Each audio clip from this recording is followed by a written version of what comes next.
All right, what's going on, ladies and gentlemen, Gamecock Nation? How y'all feeling right now? Gamecock Chuck is here doing another video for you guys. I'm going to talk a little bit about Shane Beamer's media day press conference he had today. Be sure you guys are hitting that like button, that thumbs up, right? Get in the comments, let me know your thoughts, share this video, do all them things. I appreciate you guys so much. Like I said, today was the opening day of SEC Media Day. Coach Beamer was, like always, Mr. Positivity. Talking nothing but positive things. I guess that's a good thing. It's always better than hearing a bunch of negative crap about your team. So it could be worse. But yeah, he was Mr. Positivity today. He started out pumping up Greg Sankey, thanking him for a whole lot of stuff. I mean, it was just a lot of fluff in there that probably could have went without, in my opinion. But he talked a lot about Greg Sankey and everything he's done for the SEC, bringing in Oklahoma and Texas. So welcome them two teams to the SEC. It's going to be a fun ride having you guys on board in the SEC. I know you guys are both really good programs. So it's going to be fun having you guys here, challenging as well. Just like Coach Beamer said, adding teams like Oklahoma and Texas just makes it more of a challenge. He said it shouldn't be a negative thing, right? Bringing in two good programs, right? You want to play against the best in all of college football, in the best conference in all of college football is what he said. So welcome Oklahoma and Texas. Looking forward to playing Oklahoma this year, and hopefully we'll get a chance to play Texas coming up. See how that unfolds. But he talked about that.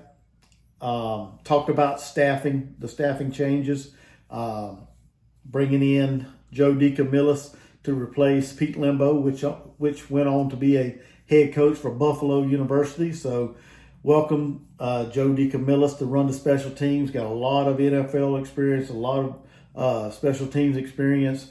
According to Beamer, he had other job offers from the NFL on the table whenever Beamer offered him a job. So apparently this was a job that he wanted to try his hand at and see what he could do at the collegiate level at South Carolina. So looking forward to seeing, how he can get our special teams back on track. Like Beamer said, since 2021, we led the SEC in block punts and things like that on special teams. So looking forward to seeing him getting us back to the Beamer ball, I guess you could say. Talked about Marquell Blackwell, bringing him in to be the new running backs coach. Talked about bringing in Rocket Sanders, some of his strength and conditioning coaches that was with him at Arkansas, getting his body back in the shape that it was for 2022 when he was one of the top running backs in the SEC in 2022. So he talked about that and getting him back in shape, getting his body right. He talked about bringing in Sean Elliott, bringing him back to Columbia. And that, in my opinion, that is probably one of the best hires by bringing Sean Elliott back home to South Carolina. I think that's going to pay huge dividends in the run game, in the offense. I think pairing him up with Dal Loggins and then another guy they brought on, Mike Shula, as a senior analyst. I think them three right there is going to have our offense humming. I ain't going to say this year, but give them a little bit of time. I think our offense is going to be humming, running like a well-oiled machine. And that's just my opinion. I could be totally off. Who knows? But he talked about bringing Sean Elliott in as the run game coordinator / tight end coach. So, like I said, I feel good about that hire. I think that's a pretty smart move, getting Sean Elliott on board. He talked about the offensive line, how we were young last year, basically due to injuries. We started 3 true freshmen. Talked about how, starting them last year gave them an opportunity to get experience, get playing time, and just get their feet wet in the SEC, right? How that's going to pay it forward this year, right? The experience that they have. Talked about bringing in transfers to help with the offensive line, build depth. Talked about bringing in some really good high school recruits on the offensive line as well. Some big body, very talented offensive line.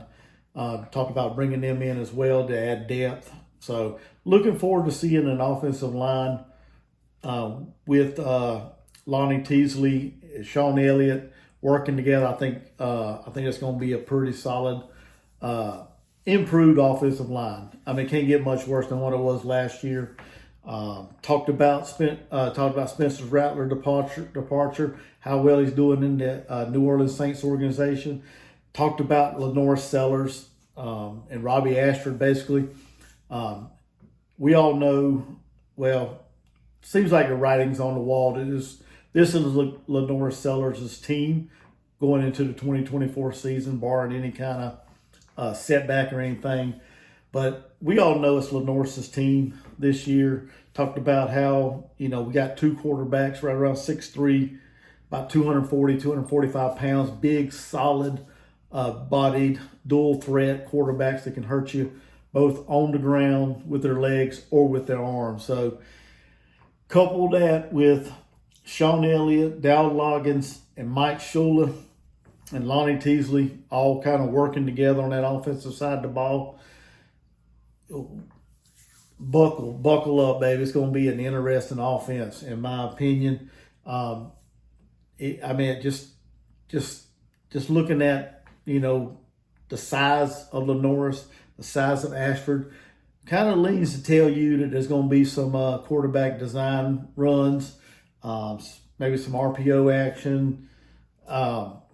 So, yeah, that's what it seems like. So, I could be wrong. I don't know. Y'all get in the comments. Let me know how far off I am. But I think, like I said, I think all that combined is going to have our offense looking better than what it was last year. With the addition of Rocket Sanders, like I said earlier, our run game could only go up because last year we were dang near last in all of college football in the run game. Pretty much last or right there near the bottom of the SEC in run game. I think we only averaged, about 85 yards a game. So can't go nowhere but up there. So let's see, what else did Beamer talk about? Talked about the wide receiver room. How we brought in some transfers from the wide receiver into the wide receiver room. Basically, he said every position gained depth through the transfer portal or through the high school ranking. Because they asked him about this class seemed to have more transfers than high school players. Is he leaning more towards filling the roster with transfers versus high school? And Beamer basically said he likes to balance it out with a good mix of transfer portals and a good mix of high school recruits. So overall, it was a good press conference. I'm trying to think of what else. Talked about the defense. He talked about the defense. Clayton White, how he brought in, how we're returning our 4 defensive front guys. He talked about how we brought our defensive line back, how we added more experience to the linebacker room from the transfer portal. Not only from the transfer portal and the high school ranks, but he talked about the linebackers came from Power 5. Well, now it's Power 4, I guess you could say, conference teams. So they got that kind of experience. So we added size, athleticism, and experience on the linebacker core. So overall, it was a great press conference by Beamer today. I don't think he said too much out of the way. Like I said, I wish he wouldn't have fluffed it up too much at the beginning. Just got straight to the point to drive it home. He's excited about the team. I'm excited about the team. Honestly, I don't know what my prediction and I can't even talk tonight. My prediction and preview video is going to be, because that will be coming out soon. Y'all stay tuned for that. I will be doing that. But overall, Beamer was positive today. And I'm looking forward to the 2024 season to kick off in, a little over a month now when Old Dominion comes to town. So, yeah, y'all get in the comments. Let me know your thoughts on the press conference. Let me know your thoughts on this video. Get in the comment section and do that. Hit that thumbs up button. Hit that thumbs up button, please. Subscribe to this channel if you haven't already. And till next time, Gamecock Chuck, I'll see you guys around.